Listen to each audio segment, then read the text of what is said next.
아멘. 감사합니다. 우리 옆에 분과 인사합시다. 예수님과 함께하는 복된 명절입니다.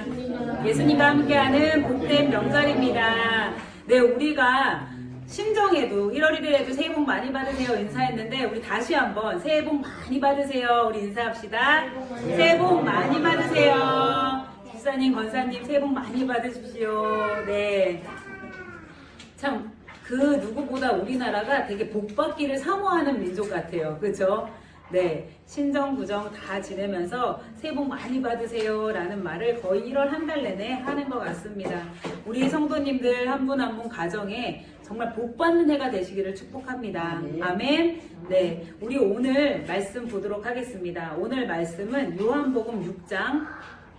자, 성경책을 펴주시면 좋겠습니다. 요한복음 6장. 네. 1절부터 15절까지예요. 1절부터 15절까지 되게 긴데 오늘은 우리가 한 목소리로 하나님의 말씀을 읽고자 합니다. 네. 다 찾으셨나요? 네, 다 찾으셨어요. 요한복음 6장 1절부터 15절 말씀 우리 한 목소리로 함께 읽도록 하겠습니다. 우리 한글 아는 사람들은 다 함께 읽어요. 시작. 그 후에 예수께서 갈릴리 바다 곧 디베랴 바다 건너편으로 가시매 큰 무리가 따르니 이는 병인들에게 행하시는 표적을 보미로다.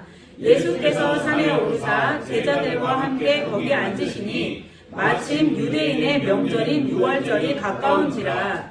예수께서 눈을 들어 큰 무리가 자기에게로 오시는 것을 보시고 빌립에게 이르시되 우리가 어디서 떡을 사서 이 사람들로 먹게 하겠느냐 하시니 이렇게 말씀하심은 친히 어떻게 하실 것을 아시고 빌립을 시험보자 하심이라.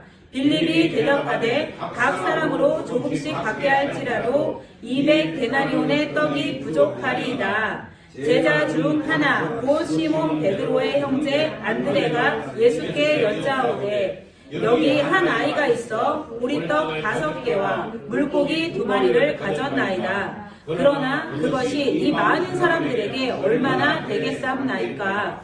예수께서 가라사대 이 사람들로 앉게 하라 하신대 그곳에 잔디가 많은지라. 사람들이 앉으니 그 수요가 5천쯤 되더라. 예수께서 떡을 가져 축사하신 후에 앉은 자들에게 나눠주시고 고기도 그렇게 저희의 원대로 주시라. 저희가 배부른 후에 예수께서 제자들에게 이르시되 남은 조각을 거두고 버리는 것이 없게 하라 하심으로 이에 거두니 보리떡 5개로 먹고 남은 조각이 12바구니에 찼더라. 그 사람들이 예수의 행하신 이 표적을 보고 말하되 이는 참으로 세상에 오실 그 선지자라 하더라. 그러므로 예수께서 저희가 와서 자기를 억지로 잡아 임금 삼으려는 줄을 아시고 다시 혼자 산으로 떠나가시니라. 아멘. 네. 이 사건 다 아시죠? 이 사건 뭐라 그러죠? 오병이어의 맞아요. 오병이어의 기적 모두 아실 거예요. 그런데 우리가 오늘 요한복음에서 말씀하시는 오병이어의 기적이 어떤 건지 우리 함께 살펴보도록 하겠습니다. 네, 6장 1절 보면은 처음 단어가 뭐예요? 처음 뭐라고 나와 있어요? 6장 1절. 6장 1절. 뭐라고 돼 있어? 이 일에 뭐라고 돼 있어요? 이 얼마 후. 이 얼마 후에? 맞아. 목사님 성경책에는 그 후에 라고 돼 있어요. 예수님한테 어떤 일이 있었냐면요. 예수님이요 되게 슬픈 상황이에요. 왜 슬픈 상황이냐면 세례 요한 아시죠? 예수님이 오시기 전에 예수님이 오실 것을 광야에 외치는 자의 소리라는 닉네임을 가지고 광야에서 예수님을 전했던 세례 요한을 다 아시죠? 네, 세례 요한이 이때 당시 죽임을 당합니다. 목베임을 당해요. 어떻게 보면 세례 요한은 예수님의 사촌 형이기도 하거든요. 그런데 사촌 형이 죽었어. 그럼 예수님 기분이 어떨까요? 너무 안 좋죠. 너무 안 좋죠. 이 세례 요한이 왜 죽었냐? 왜 죽었냐면 당시에 유대에 헤롯 왕이 있었어. 분봉왕 헤롯이 있었는데 이 사람이 글쎄 자기의 형의 아내를 취한 거예요. 형의 아내 맞죠? 동생의 아내. 동생의 아내를 자기 와이프로 데리고 온 거야. 말이 안 되죠. 동생의 아내를 어떻게 자기 와이프로 데려와. 그러니까 그 와이프의 이름이 헤로디아라는 여자였어요. 헤로디아, 동생의 아내를 데려오니까 이 세례요한이 아무도 왕이니까 아무 말 못하는 거야. 왕이 나쁜 짓을 해도 아무 말 못하고 있는데 이 세례요한이 아무 말 못하지 않고 소리를 냈어요. 그렇게 행동하는 건 옳지 않습니다 라고 말하니까 이 분봉왕 헤롯이 화가 났어요. 감히 나한테 옳지 않다고 해? 세례요한을 가둬라! 그랬어요. 그래서 세례요한이 갇혔어요. 감옥에. 세례요한이 감옥에 갇혔는데 어느 날 이 분봉왕 헤롯의 생일에 그 헤로디아의 딸이 막 너무 춤을 잘 추고 헤롯을 기쁘게 하니까 헤롯이 너무 예쁘다. 내가 너한테 무엇은 소원이 뭐냐? 내가 다 들어줄게. 그랬더니 이 딸이 뭐라 그러냐면 세례 요한의 목을 베서 저한테 주세요. 세례 요한의 목을 주세요 라고 한 거예요. 그 엄마 헤로디아가 시킨 거예요. 그러니까 이 분봉왕이 어떡하지? 세례 요한을 가두긴 했지만 죽일 생각은 없었는데 갑자기 죽이게 되는 거예요. 어떻게? 왜냐면 왕이 한 말은 지켜야 되잖아. 내가 너 소원 다 들어줄게 했는데 소원 안 들어주면 왕이 자기 면목이 없는 거예요. 그래서 세례 요한을 죽입니다. 그래서 세례 요한을 목을 가지고 이 헤로디아 엄마한테 가져가요. 이 딸이. 이 소식을 예수님이 듣게 됩니다. 얼마나 예수님이 충격적이었을까요? 그쵸? 세례 요한, 예수님이 오실 길을 알렸던 세례 요한이 그렇게 비참하게 죽음을 맞이합니다. 이런 일이 있은 후에 예수님께서요, 갈릴리 바다 곧 디베랴 건너편으로 가십니다. 갈릴리 바다가 그렇게 큰 바다는 아닌데 넓어요. 호수 정도 되는 거예요. 아주 큰 호수 같아요. 근데 예수님이 디베랴라는 이 도시가 있었어요. 이 디베랴라는 도시는 뭐냐면 이때 당시에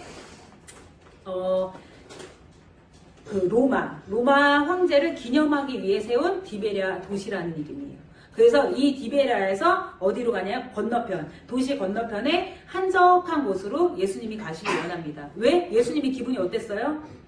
착잡했어요. 마음이 너무 힘드셨던 것 같아요. 우리가 예수님이라고 한번 생각해 보세요. 그렇게 세례 요한의 죽음의 소식을 들었어. 우리 사촌 형의 죽음의 소식을 들었어. 기분이 어떨 것 같아요? 너무 안 좋았을 거예요. 그래서 예수님은 이런 마음으로 강 건너편으로 가십니다. 그런데요, 2절에 보세요. 예수님이 강으로 가시는데 예수님이 조용한 곳으로 가신 이유가 뭐예요? 혼자만의 시간이 필요하셨던 거죠. 하나님과 1대1의 관계, 좀 조용하게 하나님 앞에 쉬고 싶었던 시간이 필요하셨어요. 그런데 2절에 누가 따라와요? 한번 읽어보시겠어요? 2절 시작. 네, 많은 사람들이 예수님을 따라갑니다. 그런데 예수님을 따라가는데 이 사람들이 예수님의 진리의 말씀을 따라가는 것이 아니라 병자들을 고치신 예수님의 그 표정. 우와, 예수님 대단하신 분이야. 기적을 행하시는 분이야. 많은 아픈 자들을 고치셨어. 이 기적이 너무 궁금해서 예수님을 따라갑니다. 예수님이 행하시는 능력, 기적을 경험하고 이 사람들은 또 그걸 경험하고 싶은 거예요. 우리 예수님이 또 이번엔 어떤 기적을 일으키실까? 그러고 따라갑니다. 그리고 요한복음 6장 3절 한번 읽어주세요. 시작. 예수께서 산에 오르사 제자들과 함께 거기 앉으시니. 네, 예수께서 디베랴 건너편 바닷가로 가셨는데 거기서 이제 산에 오르십니다. 산, 성경에서 나오는 산, 기억나시는 산 있나요? 시온산, 또 감남, 네, 올리브나무 감남산, 네, 감남산, 또 시내산, 또 성경에서 나오는 기억나는 산 있어요? 네? 모리아산, 또 호렙산. 많죠. 네. 그런데 성경에서 나오는 이 산은 의미하는 건 뭐냐면 하나님과 만나는 장소를 의미합니다. 산은요, 하나님과 만나는 장소를 의미합니다. 우리도 되게 막 옛날에 어른들 산에 올라가 산기도 하고 막 부르짖고, 그쵸? 나무 뿌리 뽑힐 정도로 막 나무 기둥을 잡고 부르짖고 막 이런 기도가 있었죠. 네, 산은 예수 하나님과 만나는 장소로 여겨집니다. 누가복음 6장 12절에도 보면요, 이렇게 기록되어 있어요. 이때 예수께서 기도하시러 산으로 가사 밤이 맞도록 하나님께 기도하시고, 네, 거의 하나님을 만나는 장소로 우리 성경에서는 산을 의미합니다. 그래서 산은 보통 비일상적인 장소예요. 여러분 산에 가세요? 산에 자주 가시나요? 잘은 안 가는. 잘을 안 가는데 한번 한라산 등반 한번 했었지. 네. 네, 산은 어느 정도 마음의 여유가 있거나 혹은 답답하거나 또 소리치고 싶거나 때로 혼자 있고 싶거나 네, 뭔가를 비일상적인 내 마음 가운데 이렇게 평범한 막 분주하고 이렇게 사는 게 바쁘면요 산에 올라갈 마음이 별로 없어요. 그쵸? 그런데 그렇기 때문에 산은 일상적인 장소가 아니라 비일상적인 장소입니다. 저도 개인적으로 일상 속에 깊이 붙들려 있을 땐 산을 잘 안 가게 되더라고요. 근데 어느 정도 정말 산에 한번 오르고 싶다라는 마음이 들 때가 있어요. 그럴 때도 가끔 있죠. 맨날 드는 건 아니더라고요. 그런데 예수님은 세례 요한의 죽음 소식을 듣고 제자들과 함께 산에 오르십니다. 산에 오르셨다는 건 뭘 의미하나요? 예수님이 하나님과 만나러 가시기로 작정하셨다는 소리입니다. 내가 이런 비보를 들었으니까 안 되겠다. 내가 산에 올라가서 하나님을 좀 만나야겠다. 라는 마음으로 예수님이 산에 오르십니다. 그런데 예수님한테 사람들이 그럴 시간을 주지 않아요. 그때 마침 유대인의 명절이 다가옵니다. 유대인의 명절. 뭐예요? 유대인의 3대의 명절이 있어요. 다 모이는 명절이 있는데 그 중에 하나 6월절. 6월절 시기가 된 거예요. 우리는 오늘 설 명절을 맞이했죠. 이때 당시에도 6월절을 앞두고 있었습니다. 6월절은 어떤 절기예요? 6월절? 애국에서 네. 해방돼서 나오셨어요. 네, 애굽에서 해방돼서 나올 때 나오는 것을 기념하는 절기. 네, 맞습니다. 6월절이 언제냐면 애굽에서 나올 때 많은 재앙들이 있어요. 근데 마지막 재앙이 장자의 죽음이었습니다. 그래서 하나님이 애굽에 모든 사람이 살고 있었어요. 애굽 사람도 살고 있었고 이스라엘 백성도 살고 있었는데 하나님이 이스라엘 백성들을 보호하시기 위해서 너희가 이 어린 양의 피를 문설주 안과 밖에 바르고 쓴 나무를 먹고 어린 양을 구워서 먹어라. 그러면 그 장자의 죽음 때 이 문설주 안과 밖에 피가 발려져 있는 곳은 내가 죽이지 않고 패스할 것이다. 내가 통과하겠다. 그런데 이건 이스라엘 백성들만 들은 거예요. 근데 애굽 사람들은 모르는 상태에서. 그러니까 어때요? 당시에 애굽의 장자들은 다 죽었어요. 첫째들은 다 죽었어요. 그리고 동물들도 다 죽었어요. 그런데 어때요? 하나님이 보호하시려고 작정하신 이스라엘 백성들은 이 죽음에서 사함받게 됩니다. 죽지 않아요. 이렇게 죽지 않고 하나님이 우리를 돌보신 절기를 바로 6월절이라고 합니다. 패스오버. 우리가 통과했다. 우리는 죽지 않았다. 지금도 우리가 재앙이 있는데 정말 이 재앙 속에서 하나님의 백성을 도우시는 이런 절기를 기념하는 절기를 6월절이라고 합니다. 이스라엘 백성들은 이 6월절 절기가 되면요. 다 예루살렘 성정으로 모여요. 우리나라 명절에 대이동이 있듯이 유대인들도 이스라엘 백성들도 이렇게 다 모입니다. 예수님께서 되게 착잡한 마음으로 산에 오르셔서 이렇게 보는데 큰 무리가 오는 거예요. 그러니까 근데 때가 마침 뭐예요? 6월절이네. 예수님이 보시니까 6월절인 거예요. 6월절 명절이네. 6월절은 어땠어요? 이스라엘 백성들이 애굽에서 나와서 광야로 갔는데 광야에 먹을 게 있나요, 없나요? 먹을 게 없어요. 먹을 게 없을 때 하나님께서 무엇을 주셨죠? 메추라기가 만나와 메추라기를 주셨습니다. 예수님이 좀 하나님과 함께하고 싶어서 이렇게 딱 앉아 계실 때 누가 와요? 이스라엘 백성들이 몰려옵니다. 예수님의 기적을 보고 싶어서. 예수님이 어떤 생각을 하셨는지 우리 한번 추측하면서 말씀을 읽어봅시다. 예수님은 힘들지만 큰 무리들을 보시고 6월절인데 이 무리들이 왜 올까? 예수님은 아시죠? 왜 오는지. 그런데 요한복음에서는 이렇게 무리들에 대해서 나오지만 마태, 마가, 누가복음에서는 예수님이 이렇게 말씀하십니다. 그 무리들을 보고 불쌍히 여겨. 예수님은 그 오는 무리들을요, 나 귀찮은데 왜 이렇게 다 몰려오는 거야? 나 좀 쉬고 싶은 데가 아니라 불쌍히 여기셔서 이들을 위해서 먹을 것을 준비하십니다. 그것이 바로 오병이어 기적의 시작입니다. 불쌍히 여기는 마음이 오병이어 기적의 시작입니다. 예수님께서 이 많은 무리가 오는 것을 보시고 제자들에게 물어봅니다. 제자들에게 어떻게 물어보시죠? 5장에 예수께서 눈을 들어 큰 무리가 자기에게로 오는 것을 보시고 누구에게 이르시죠? 제자 빌립에게 이르시되 우리가 어디서 떡을 사서 이 사람들로 먹게 하겠느냐? 제자한테 물어보세요. 그것도 빌립한테. 예수님한테 몇 명의 제자가 있었죠? 12명의 제자가 있었는데 그 중에서 한 명 빌립한테만 물어봅니다. 빌립아, 이 많은 사람들을 어디서 사서 무엇을 먹일까? 라고 합니다. 그런데 6절 한번 다 같이 읽어주시겠어요? 6절 시작. 이렇게 말씀하시면 신이 어떻게 하실 것을 아시고 빌립을 시험보다 하십니다. 네. 예수님은요, 예수님께서 오병이어 기적을 일으키셔서 이 많은 사람들을 먹이실 것을 예수님은 스스로 알고 계십니다. 무슨 일을 하실지 알고 계세요. 그렇지만 빌립을 시험하고자 빌립에게 물어보십니다. 빌립아, 우리가 어디서 떡을 살까? 그리고 이 사람들한테 어떻게 먹게 할까? 예수님 왜 물어보셨을까요? 빌립은 예수님의 이 질문에 어떻게 얘기해요? 이 많은 사람들을 먹이는 건 불가능합니다. 불가능합니다라고 얘기합니다. 얼마가 있어야 된대요? 200데나리온이 있어야 된다고 합니다. 당시에 한 데나리온이 뭐냐면 노동자가 받는 하루 일당이 한 데나리온이었어요. 그럼 200데나리온이면 얼마일 것 같아요? 하루 일당이 5만 원이라고 하면 200데나리온은 얼마가 있어야 된다는 거예요?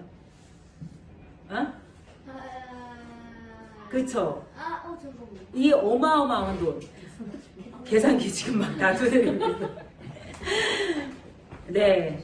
당시 노동자가 받는 하루 일당이 1데나리온인데 남자만 5,000명도 넘는 이 상황에서 200데나리온의 떡이 부족했습니다. 예수님은 먹이실 작정을 하셨지만 빌립을 콕 찍어서 물어보신 것입니다. 제자들 중 왜 빌립에게 물어보셨을까요? 빌립의 성격이요, 되게 계산이 빨라요. 현실적이에요. 제자들 중에 특히 빌립이 되게 예리하고 샤프한 반면에 손해보는 일은 하지 않는 성향이었습니다. 그래서 빌립아 우리 어떻게 할까? 라고 했더니 뭐라 그래요? 빌립은 바로 수학적으로 대답을 합니다. 그쵸? 빌립한테는 최선이죠. 예수님 200데나리온도 부족해요. 이 많은 사람을 먹이려면. 여러분이라면 어떻게 대답하셨을 것 같아요? 우주야? 우주는 어떻게 대답했을 것 같아? 예수님이 남자만 5,000명에 여자 아이들 막 많은데 우리가 이 사람들 지금 밥을 먹이자. 우리 예배 시간에 이제 밥을 먹이자. 어떻게 할까? 그럼 뭐라 그럴 것 같아요? 우리 다 각자만의 성격대로 말할 것 같아요. 그쵸? 그쵸?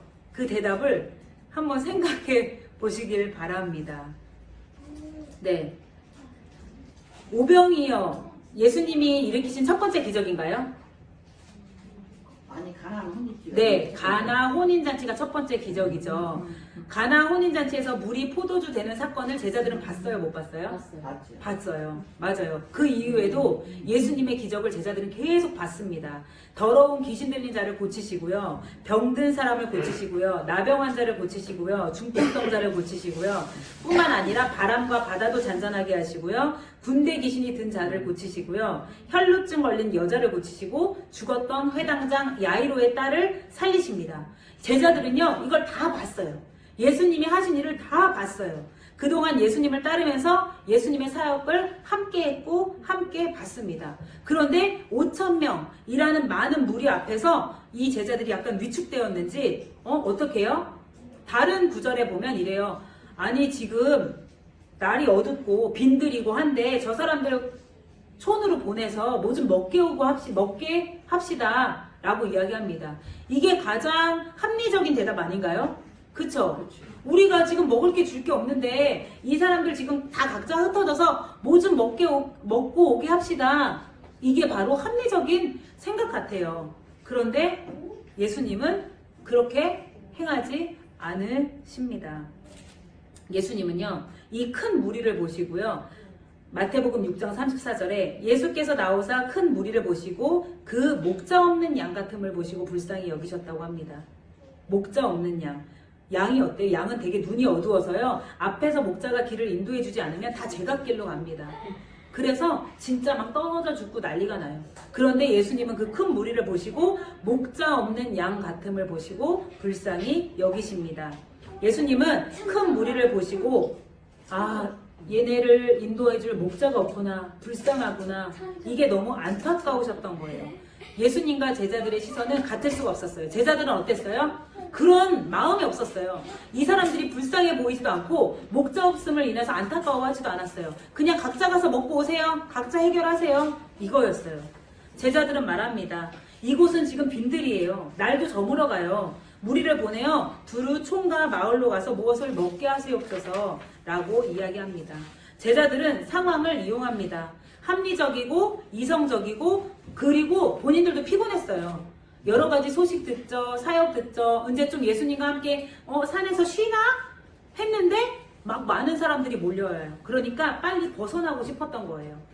또 돈이 없다는 합리적인 한계적인 생각으로 제자들은 가득합니다. 근데 제가 이 말씀을 묵상하는데 제 모습이 보이더라고요. 그래서 엄청 회개했던 말씀입니다. 이 말씀을 묵상하면서 제가 손해보는 것에 대한 두려움이 컸어요. 두려움이 가득한 제 모습이 크더라고요.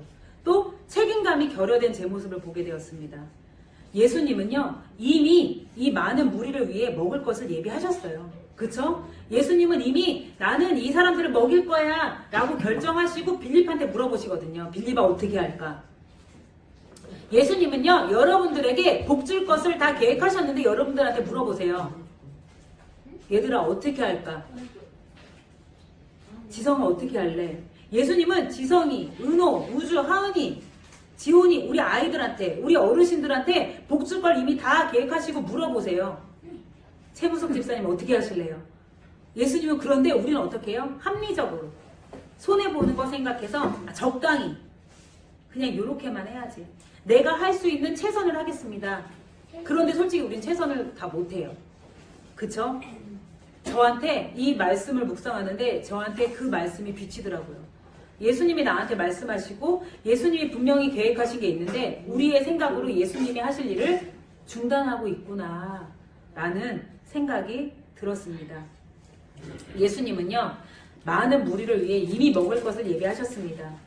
하지만 예수님은 제자들도 예수님과 같은 그 선한 목자의 마음을 품기를 원하셨습니다. 그래서 빌립에게 의도적으로 물어보신 거예요. 빌립아 어떻게 할까? 예수님 여태껏 많은 기적을 일으키셨잖아요. 예수님은 빌립이 해야 될 건 뭐였어요? 예수님은 이 수많은 무리들을 먹이실 수 있는 능력이 있습니다. 라고 예수님을 믿고 신뢰하는 거였어요. 그런데 신뢰할 수 없는 모습을 보였습니다. 빌립은. 신뢰하지 않았어요. 바로 수학적으로 대답합니다. 이 사람들 한 명씩 하면 지금 200데나리온 모자랄 것 같은데요? 라고 이야기합니다. 이게 바로 저의 모습이었고 여러분의 모습이 아니신지 생각해 보시기 바랍니다.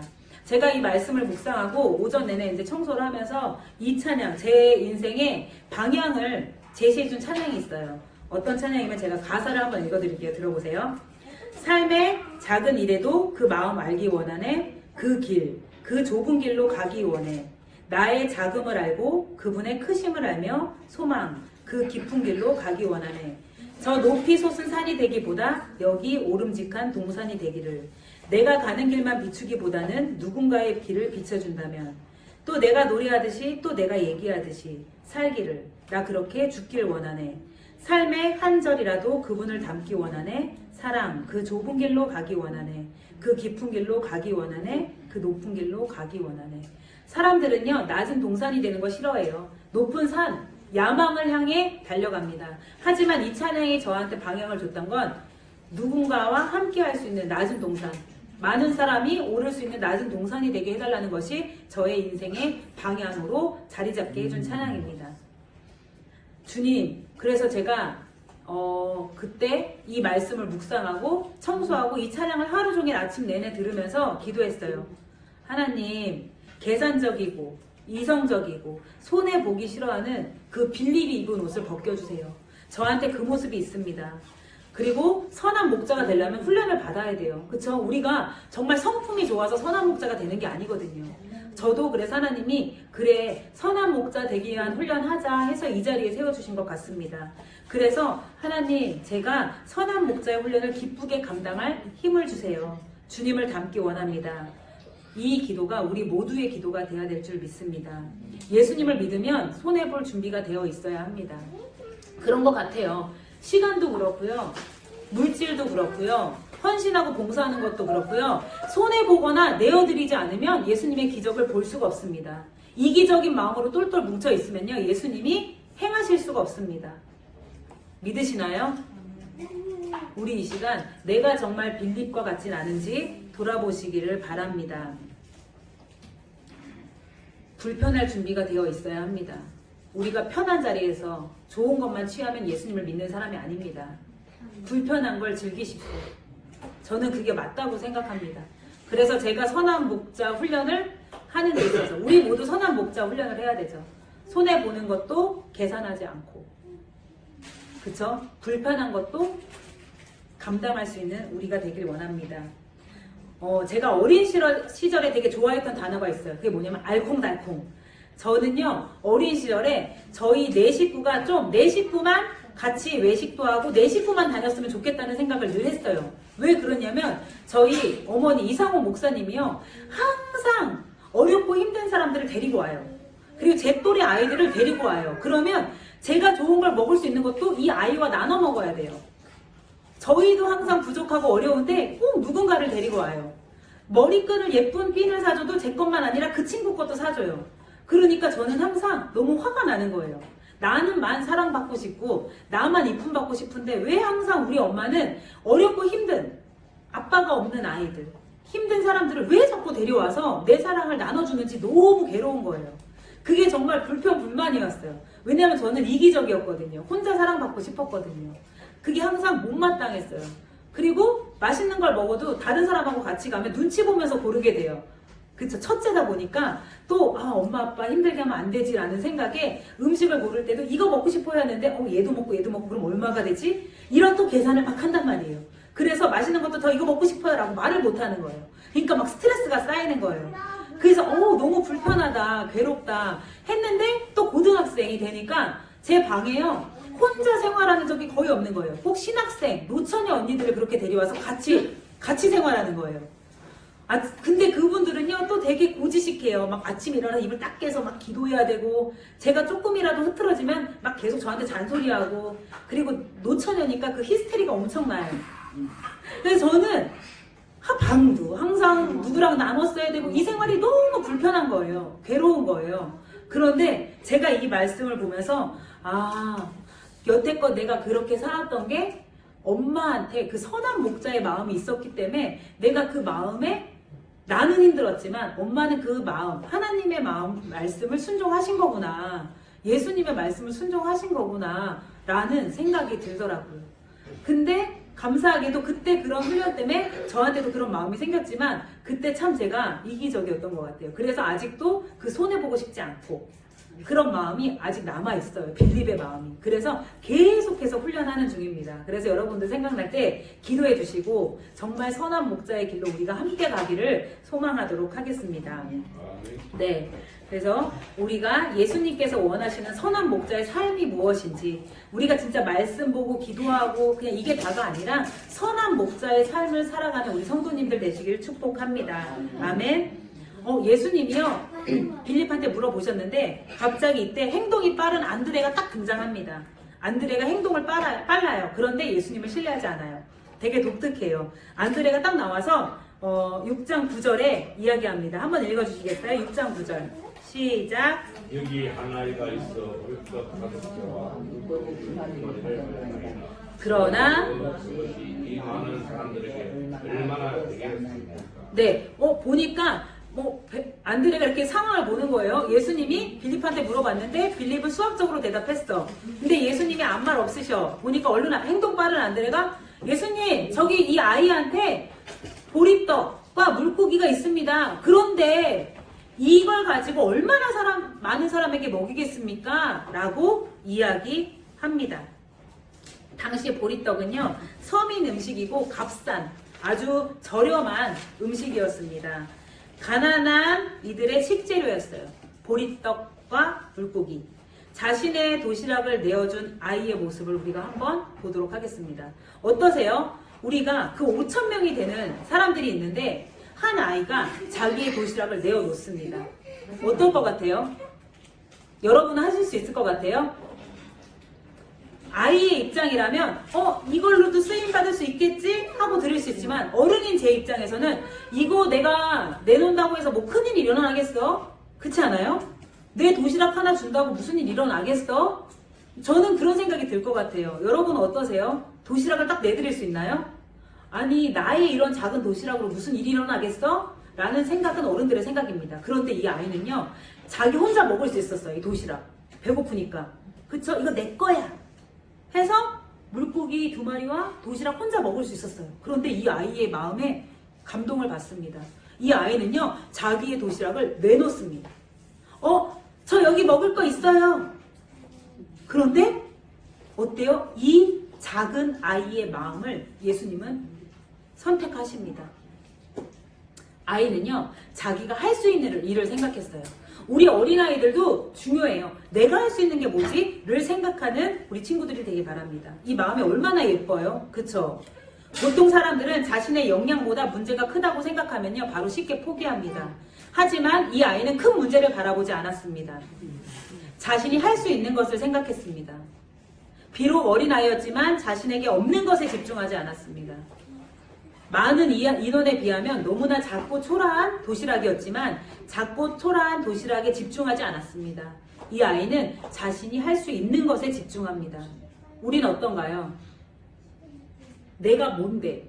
내가 뭐라고 할 수 있겠어? 우리는요, 늘 없는 것에 집중합니다. 여러분 어떠세요? 하나님이 우리한테 건강한 육체를 주셨고요. 말할 수 있는 목소리를 주셨고 우리한테 주신 게 너무 많은데요. 내가 뭔데? 난 없어. 돈도 없지, 집도 없지, 차도 없지, 자식도 없지. 없는 것에 집중합니다. 돈이 없어서 못해, 시간이 없어서 못해, 멀어서 못해, 남편 때문에 안 돼, 애들 때문에 안 돼. 안 되는 것들만 생각합니다. 우리는요, 압도적인 문제의 크기 앞에서 너무 작아져요. 할 수 없는 것만 생각합니다. 하지만 이런 큰 압도적인 문제의 크기 앞에서요, 어떤 사람이요, 얘기해요. 아닙니다. 세례 요한이요, 헤롯이요, 분명히 잘못했어요. 그쵸? 근데 사람들 다 조용했어요. 그런데 손들고 얘기하죠. 죽어요. 근데 이 죽음이 헛된 죽음일까요? 헛된 죽음이 아니에요. 그쵸?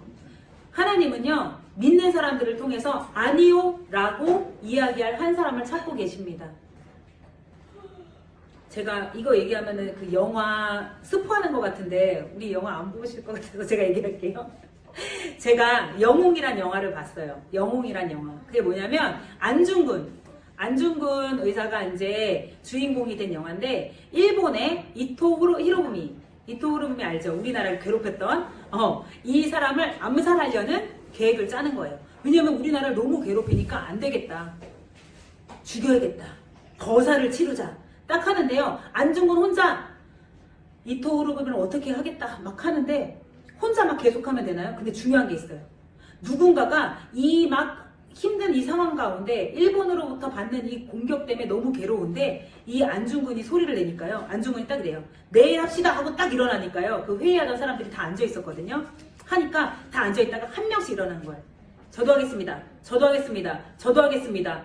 모두가 일어나서 우리 해봅시다. 한 명이 하면 다. 그러니까 가장 중요한 게요. 사람들은 그 침묵 깨는 걸 제일 어려워해요. 그런데 누군가 한 명이 딱 소리를 내잖아요. 그럼 동의합니다. 동의합니다. 동의합니다. 동의합니다. 그래서 그 문제는 더 이상 큰 문제가 아닙니다. 지금 이 어린아이가 그걸 한 거예요. 5,000명이라는 사람, 말도 안 돼. 내 도시락이 뭐가 되겠어. 이게 아니라 저 도시락 있습니다. 근데 생각해보세요. 거기에 도시락 가진 사람이 이 어린아이 한 명이었겠어요? 어른들도 있었을 거예요. 그런데 어른들은 이렇게 생각합니다. 이거 갖다 뭐 되겠어? 예수님이 기뻐하시지 않는 생각입니다. 이거 하나라도 쓰임받으면 어떨까? 손들고 이야기하는 어린아이의 믿음을 갖도록 우리가 기도하길 바랍니다. 아멘. 구약에서 신약, 구약에서 하나님이 말라기 선지자를 통해서 말씀하셨죠. 그리고 400년 동안 침묵하셨죠.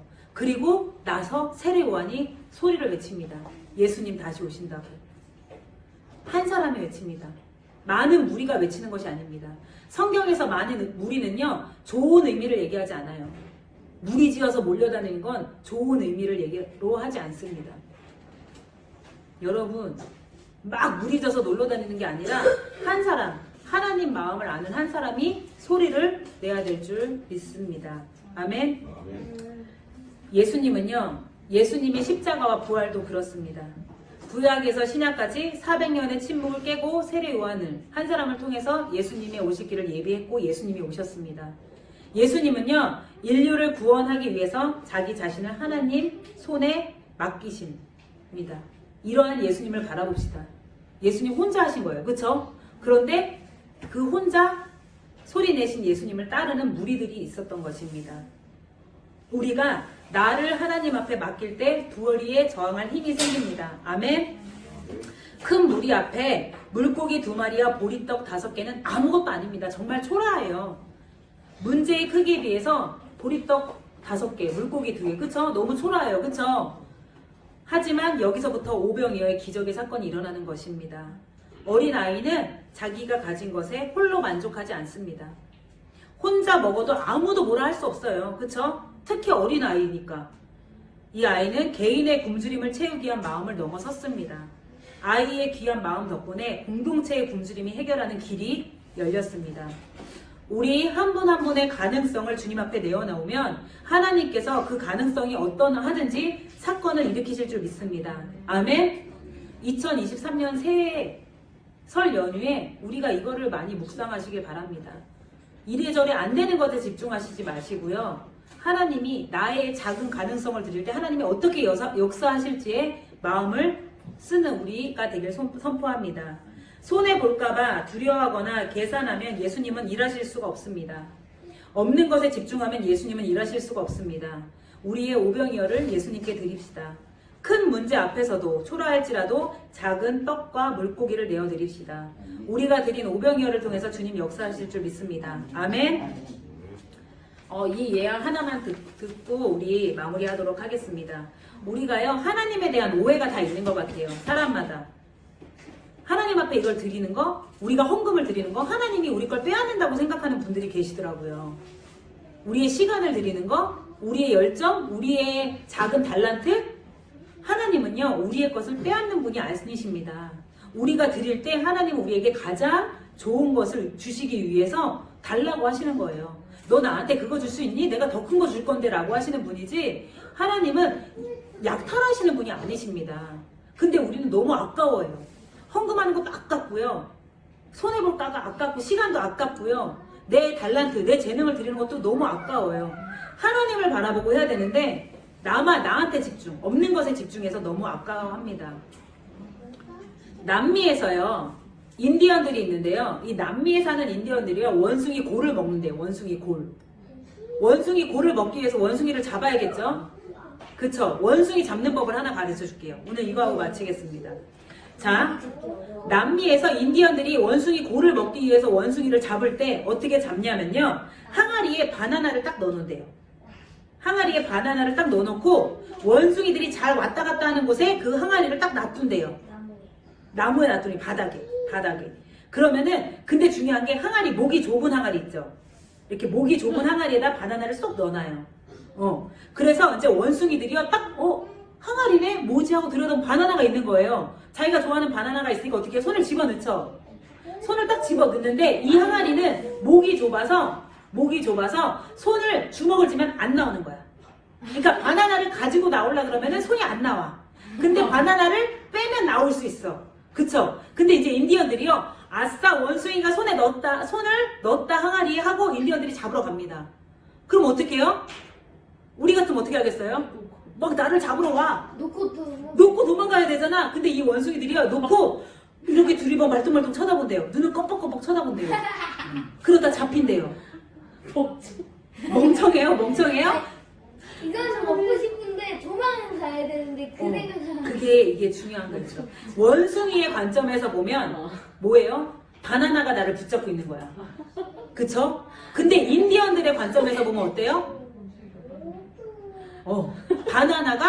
바나나가 원숭이를 딱 붙잡고, 그러니까 우리 원숭이의 관점에서 보면 자기가 이걸 꼭 잡고 있는 거죠. 그쵸? 근데 인디언들이 보면 어때요? 바나나가 원숭이를 잡고 있는 거예요.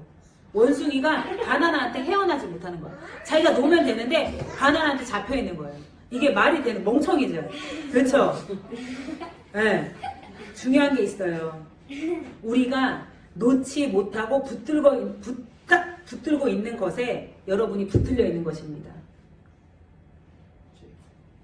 어떠세요? 여러분이 붙들고 있는 것이 있습니까? 그걸 놓지 못하니까 우리가 붙들려 있는 거예요. 이 원숭이처럼. 하나님이 달라고 하세요. 지금도. 너 나한테 그것 좀 줄래? 우주야, 너의 목소리를 나한테 좀 줄래? 난 너무 기쁘단다 하시는데 싫은데요. 저는 저는 바나나를 붙잡고 있고 싶어요. 하나님이 아, 웃겨. 너의 귀한, 너 이번에 세뱃돈 많이 받았지? 나한테 줄, 하나님이 돈이 없으신 분인가요? 마음을 보시기 위한 것입니다. 하나님이요, 우리한테 뺏는 게 아니라 하나님이 달라고 하세요. 지성아, 아까 전에 목사님이 그랬지. 우리 육포 좀 나눠줄래? 지성이 됐어. 육포를 나눠주면 더 줄 수 있어. 하나님의 계획은 우리가 모르는 거야. 우리 이런 마음을 우리는 알고 있어야 돼요. 하나님이 달라고 하시는 것을 뭐예요? 하나님은 우리를 자유하게 하기 위해서 달라고 하시는 것이지 우리를 빼앗기 위해서 달라고 하는 거 아닙니다. 아시겠어요? 너무 감사한 게 우리 희정 성도님, 혜정 선생님, 너희의 재능을 나한테 줄래? 찬양, 반주, 순종했잖아요. 네 하나님, 저 되게 부족하지만 드리겠습니다. 하나님은 이걸 원하십니다. 이걸 통해 하나님은 자유함을 주십니다. 하나님이 어떻게 일하실지는 아무도 모르는 거예요. 근데 하나님이 원하시는 건 그 사람이 가지고 있는 작은 것, 드릴 수 있는 것들을 하나님은 원하십니다. 뺏기 위해서가 아니라 우리한테 더 좋은 걸 주시고 진짜 자유를 주시기 위해서 하나님이 그러십니다. 솔직히 하나님과 가진 거 많은데 뭐하러 그런 거 다 가지시나요? 그쵸? 에? 왜 우리 목소리가 왜 필요하나? 하나님 필요 없으세요. 그쵸? 우리가 이렇게 섬기는 거, 저 설교하는 거, 저 대단한 거 아니에요. 이건 뭐냐면요. 하나님한테 솔직히 제가 방해만 안 되면 다행이에요. 제가 대단해서 쓰는 게 아니라 하나님이 현주야, 내 영광 가운데 참여해봐. 우주야, 내 영광 가운데 참여해봐. 찬양하면서 너는 내 영광에 참여하는 거야. 내가 이 기쁨을 나랑 한번 누려볼래? 하나님은 예배? 힘들어요. 귀찮아요. 쉬고 싶어요. 멀어요. 왜 부르시겠어요? 내 영광에 참여해볼래? 내 기쁨에 참여해볼래? 이렇게 우리의 작은 시간을 드릴 때 하나님이 기뻐하시고 솔직히 우리가 예배 안 드려도 상관없어요. 그쵸? 방해만 안 되면 되죠. 그쵸? 하나님은 우리한테 주시기 위해서 이 자리를 허락하신 줄 믿습니다. 하나님의 영광 가운데 참여하시는 우리 성도님들 되시길 축복합니다. 하나님과 기쁨을 누리는 성도님들 되시길 축복합니다. 특별히 하나님께서 요구하시는 것이 있는데 하나님 왜 나한테만 그러세요? 그만하세요 좀! 라고 한다면 하나님을 굉장히 오해하고 있는 것입니다. 너가 잘나서가 아니라 하나님이 복 주시려고 자꾸 마음에 부딪힘을 주시는 겁니다. 이 어린아이도 도시락 하나님은 내 거예요. 내 거예요. 나만 먹어도 되잖아요. 내놓을 수 있도록. 이 어린아이가 어떻게 컸을 것 같아요? 전 기대돼요. 어마어마한 사업가가 되지 않았을까요? 이 작은 걸 드렸는데 5,000명을 먹여? 우와, 이거 진짜 하나님 대박이신데, 예수님 대박이신데 하나님 엄청난 지혜의 전략을 부어주신 줄 믿습니다. 이런 믿음이 우리 가운데 있길 바랍니다. 설 명절을 맞이해서 이렇게 예배 드리러 나오시는 이 결단이 너무 귀하십니다. 솔직히 각자 가정에 가서 맛있는 거 먹으면서 친지들과 가족들과 그쵸? 즐거운 시간 보내실 수 있는데 그것을 마다하시고 나오신 한 분 한 분을 축복합니다. 아멘. 하나님의 영광에 참여하신 한 분 한 분을 축복합니다. 이 시간 기도하겠습니다. 기도하실 때 하나님, 우리의 그런 빌립과 같은 마음, 안드레아 같은 마음, 예수님을 신뢰하지 않고 또 그 원숭이와 같은 마음, 네, 하나님은 우리한테 그걸 붙잡으라고 하지 않으십니다. 우리가 붙잡기 때문에 하나님의 영광에 참여할 수 없는 것입니다. 우리가 내어드려야 할 오병이여, 정말 작은 것은 무엇인지, 우리가 없는 것에 집중하며 살고 있진 않았는지, 하나님의 주신 것을 바라보며 감사함으로 주님 앞에 섬기게 해달라고 다시 이 시간 주님의 이름을 3번 부르고 기도하며 나가겠습니다.